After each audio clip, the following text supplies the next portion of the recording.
Russia continues to advance deeper into Ukraine. Despite facing casualties, Vladimir Putin's soldiers are pushing through,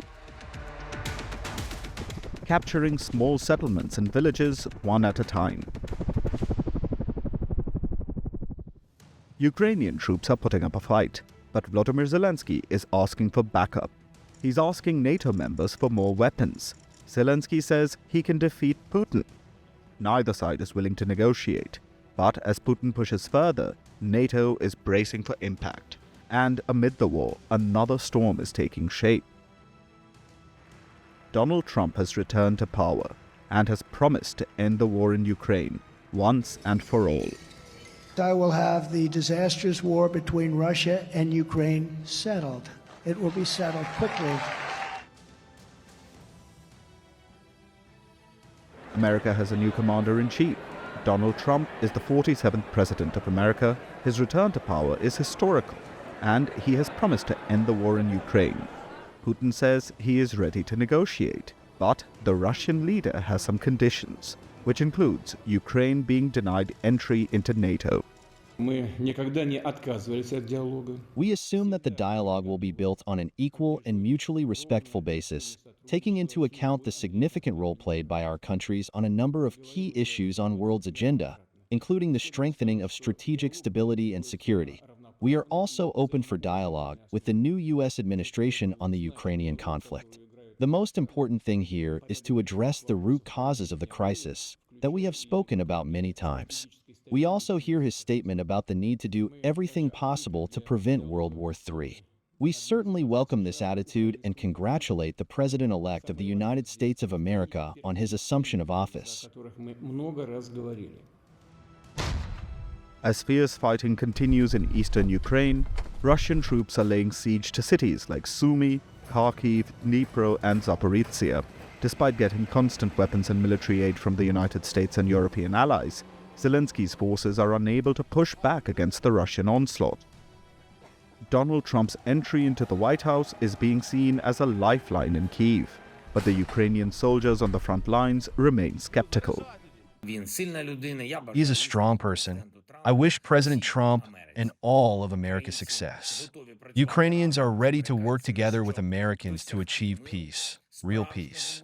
This is an opportunity that must be seized. Honestly, I do not expect much. I am doing my job. It is difficult for me to say anything, but looking at it from the point of view of a citizen, I would say we need more aviation. Glide bombs are a constant problem that needs to be solved. More aviation would solve it. But again, this is just my personal opinion. Just ahead of Trump's inauguration, both Russia and Ukraine launched fresh assaults. The goal for both sides was simple: capture the adversary's territory so that negotiations can begin once Trump takes office. Because throughout his election campaign, Trump promised to settle the war between Russia and Ukraine. Never, by the way, Russia never would have gone into Ukraine. I had a very strong understanding with Putin that would have never, ever happened. He disrespected Biden.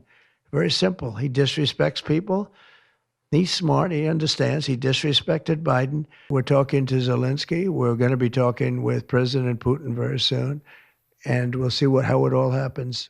But Putin has different opinions. The Kremlin says it's open to talks, but it's in no hurry to settle scores.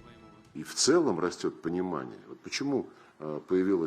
conflict is not about Ukraine, but the fact that Ukraine is being used as they wanted and is still being used to weaken Russia.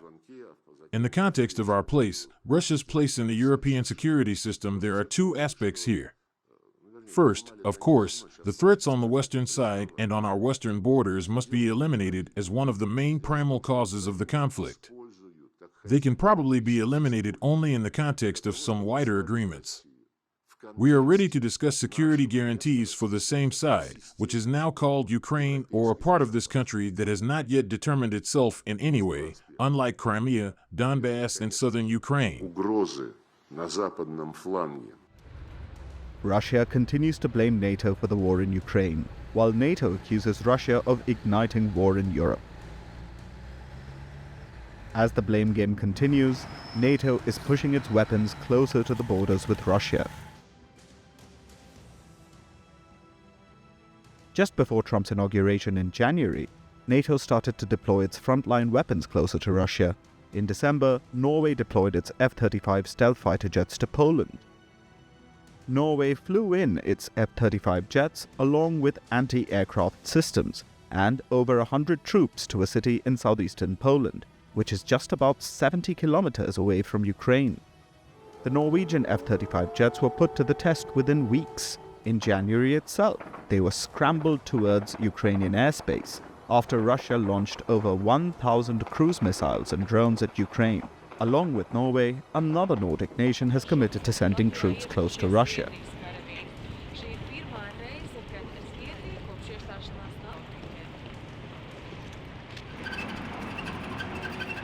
For the first time ever, Sweden has stationed its tanks, armored vehicles and a battalion of infantrymen to Latvia, marking Stockholm's first deployment to another NATO member since joining the bloc last year. The Swedish troops will join NATO's multinational brigade that's stationed in Latvia. We're very well prepared for the mission ahead. We've been training hard during the spring. We will continue to do so when we're here as a part of the brigade. And of course, we're very proud to be the first army unit to be deployed. We're proud to be here. We feel very welcomed. This is a historic day. This is a historic event. We welcome Swedish troops.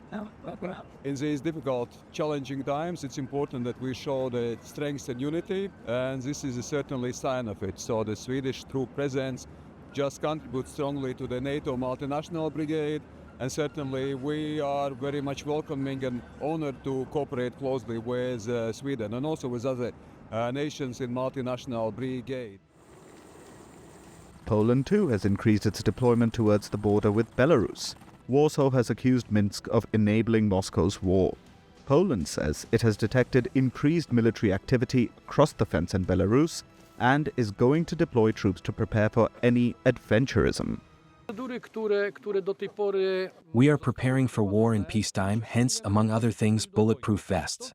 Because if someone were to throw branches, we would not wear bulletproof vests 24/7 near the border, because those are our standards. We prepare for everything, including the fact that, God forbid, firearms would be used. Because today you never know who will make a provocation and from which side. So, I prefer to be prepared, and these are simply our standards.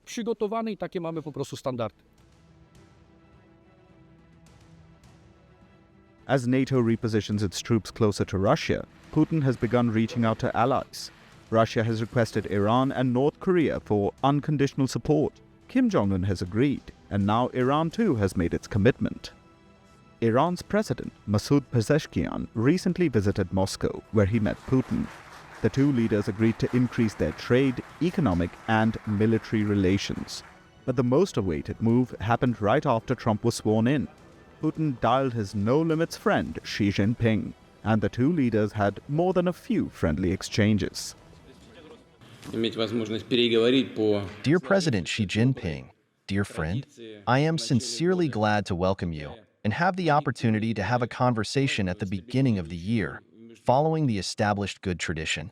It is safe to say that foreign policy ties and joint work between Russia and China objectively play an important and stabilizing role in international affairs. Based on the final results of the year, despite the negative impact from outside, we managed to achieve new good indicators in mutual trade. On the other side, NATO is consolidating its forces. French President Emmanuel Macron gave a fiery speech where he urged Europe to wake up and smell the threat from Russia. What will we do in Europe tomorrow if our American ally withdraws its warships from the Mediterranean? If they send their fighter jets from the Atlantic to the Pacific? These are scenarios that we need to prepare for. These are the scenarios that we are preparing for. What is at stake today is to give Ukraine the means to endure and enter any future negotiation in a position of power. Tomorrow, when the hostilities cease, what will be at stake is to give Ukraine guarantees against any return of the war on its territory and insurances for our own security. In this, Europe must play its full role as our armies already do in the eastern flank within the NATO alliance. Neither Russia nor Ukraine are willing to compromise. NATO is using the time to strengthen its presence on Putin's doorstep. But with neither side agreeing to a peaceful solution, all eyes are now on Donald Trump and his promise to end the war on day one.